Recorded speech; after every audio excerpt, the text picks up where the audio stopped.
The next unit that we have started is based on D and F block elements, and firstly we'll be studying about D block elements, right? Let's take a look at the periodic table. In your class 11 you had a unit based on classification of elements in the periodic table, and you know that there are groups in the periodic table. We have 1 to 18 groups, and then we have periods from 1 to 7. We have vertical groups and we have horizontal periods. And when the elements are distributed, they are arranged in the order of their increasing atomic numbers, that is the modern periodic law. Then similar elements, they group themselves together, so that if we talk about group 1, the elements in group 1 from lithium to francium will have similar properties, and quite automatically dissimilar elements will get grouped in different groups. That is how classification of elements takes place. And then we divide the periodic table into blocks also. Other than dividing it into groups and periods, we also divide it into blocks. And the basis of that classification into blocks is the position of the valence electron. When you write down the electronic configuration of these elements, which is the distribution of number of electrons that it has as per the atomic number into shells, subshells and orbitals, जो position होगी valence electron की, which is the last electron, which is the differentiating electron, that determines what that part of the periodic table will be called. Like we have divided the whole periodic table into 4 blocks: S block, P block and D block and F block.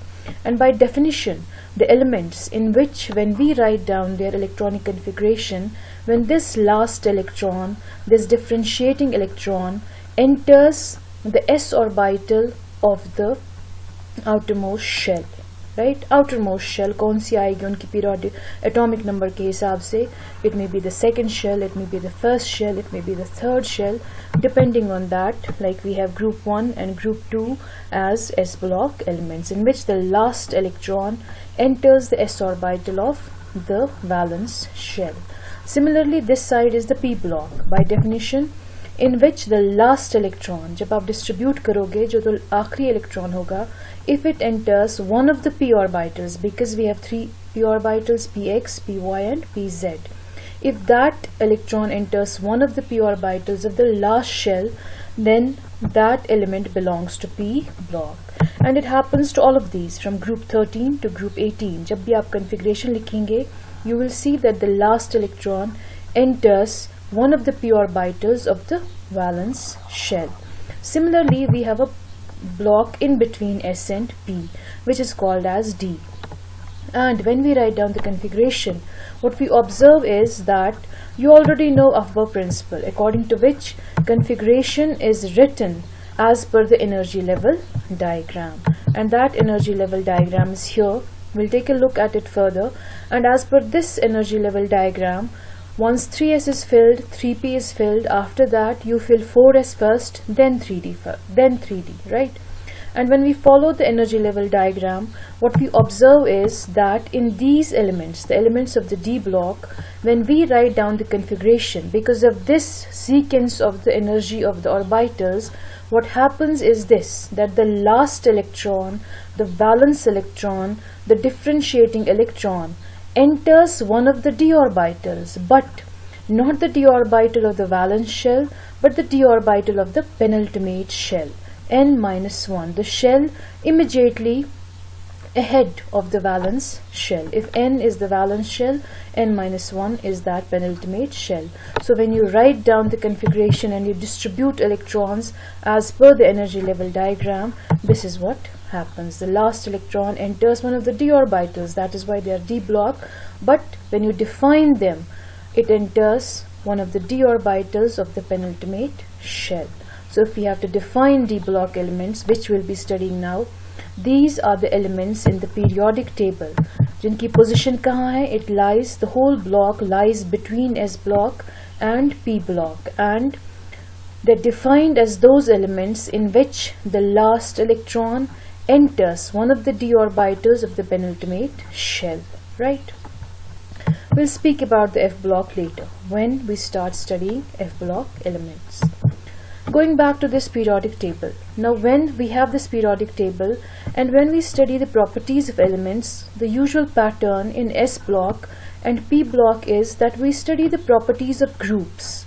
Like we study the properties of group 1, alkali metals, we study the properties of group 2, alkaline earth metals. Similarly, we study about boron family, which is a vertical group, carbon family, which is a vertical group, halogens, they are a vertical group in the periodic table, noble gases, they are a vertical group in the periodic table. In this block, D block, again it comprises of group 3 to group 12. जो groups हैं group 3 से group 12, they are all D block elements. However, we do not study them, we do not study their properties group wise. Sometimes we will discuss about the variation, the trend in the properties group wise. Otherwise, we study them in the manner that we study the first transition series, first series of the D block, second series of the D block, third series of the D block, fourth series of the D block. We don't study the properties of vertical groups, we study the properties of horizontal series. From this scandium 21 to zinc 30, this is the 3D series. The nomenclature, you already know it. You have studied classification of elements in detail in class 11th. 3D because इनमें subsequent filling हो रही है 3D orbitals की. Next series from yttrium 39 to cadmium 48, there is a subsequent filling of 4D orbitals. So the second series becomes 4D series. Next series becomes 5D series. We have a gap here. The gap is of lanthanides. We have a gap here. The gap is of actinides, which are our F block elements. We'll discuss about them later. So right now, concentrating on this portion, we will study the properties of horizontal series. The first one is called the first transition series or the 3D series, second transition series 4D series, third transition series 5D series, fourth transition series 6D series. Also you can see the periodic table is complete now. We have names of 118 elements which are there in the periodic table. So in this slide I have shown this also, that when we study D block, no doubt it comprises of groups 3 to group 12, but we'll be studying it like this: 3D, 4D, 5D and 6D, right? Now we know the definition, we know what D block elements are. The second topic is we'll discuss about their electronic configuration. Now it's a general rule, चाहे D block element हो, S block element हो, P block element हो या F block element हो, this is the diagram we follow when we write the electronic configuration of elements. This is the energy level diagram in which the orbitals are placed in a proper sequence in the order of their increasing energies, right? And when we do that, we write the electronic configuration. I've taken the first series, 3D series here, from scandium to zinc. These are the symbols and the atomic numbers are given here. Scandium is 21, 22, 23, 24, 25, 26, 27, 28, 29 and 30. From element with atomic number 21 to element with atomic number 30, these are all the members of the first transition series, the 3D series. And this is their electronic configuration. As you can see, after 3p6, there is first the filling of 4s2. Now this is written in a sequence, shell-wise sequence. Otherwise, after 3p6, 4s2 will be filled first, then the last electron. That is why we have 3d1. 4s2, 3d1 is the configuration. The last electron enters d orbital of the third shell. Its valence shell is the fourth shell, that is its n. But electron jata kahan hai? Third mein, which is n-1. The last electron enters the d orbital of the penultimate shell. That is the definition of D block elements. Similarly, 4s2 is filled here. Now 3d2, 3d3. I have underlined chromium and copper. You have done this also in class 11th, that chromium and copper in the first series show exceptional configuration. The configuration as per this pattern of chromium should have been 3d4, 4s2, because vanadium is 3d3, 4s2. Next would be 3d4, 4s2. but the configuration is exceptional because when an electron jumps from 4s to 3d, giving it the configuration of 3d5, which is the stable configuration. You know that partially filled orbitals and completely filled orbitals are more stable. So as long as the atom, the element can acquire, it is possible for it to acquire this stable configuration, it will have that stable configuration. That is how chromium and copper have an exceptional configuration. After that, manganese remains 3d5 and next electron is 4s2. Now iron, we have 4s2 filled, thus 3d6, 3d7, 3d8. This should have been 3d9 and 4s2, but again, since it can acquire stable configuration when one electron will jump from 4s to 3d, giving it 3d10 configuration, that is why copper and chromium have exceptional configurations. Now I have written the configuration of only first series. You can practice the configuration of the 4D series, that of 5D series and 6D series. There will be irregularities in 5D and 6D because between these elements they have started from hafnium. In this case they have started from hafnium, but here you will have to start from lanthanum, and then there will be a gap from cerium to lutetium, and the next element after lanthanum 57 in 5D series is hafnium 72. So because of this gap of lanthanides and actinides, there will be irregularities in the electronic configuration of the elements of 5D series and 6D series. The pattern is perfectly followed by the elements of 3D series and 4D series only. Right? That's about the configuration. Now here also I've taken this slide in which again we have taken the first series only, the 3D series only, but we have the configuration of the metal atom in its atomic state. Then we have two more columns in which we have taken the electronic configuration of the two most common oxidation states of transition elements, +2 and +3. We'll study the properties of transition elements, and one of the important properties of transition elements is that they show variable oxidation states. They do not exist in only one oxidation state like +1 or +2. Now we'll talk about that later. Here we have added two columns. In one we have shown the oxidation state, the configuration of +2 oxidation state. In the other we have shown the configuration of +3 oxidation state. Now this is the configuration of scandium. There's a blank here because scandium does not exist in +2 oxidation state. In +3 oxidation state, it will lose all these 3 electrons, 4s2 as well as 3d1. बचेगा क्या? The inner core which is a stable noble gas configuration. Argon in this case 18 होता है argon का atomic number. So 18, 19, 20, 21. What remains is that 18 electrons. Similarly, we have various oxidation states and their configuration.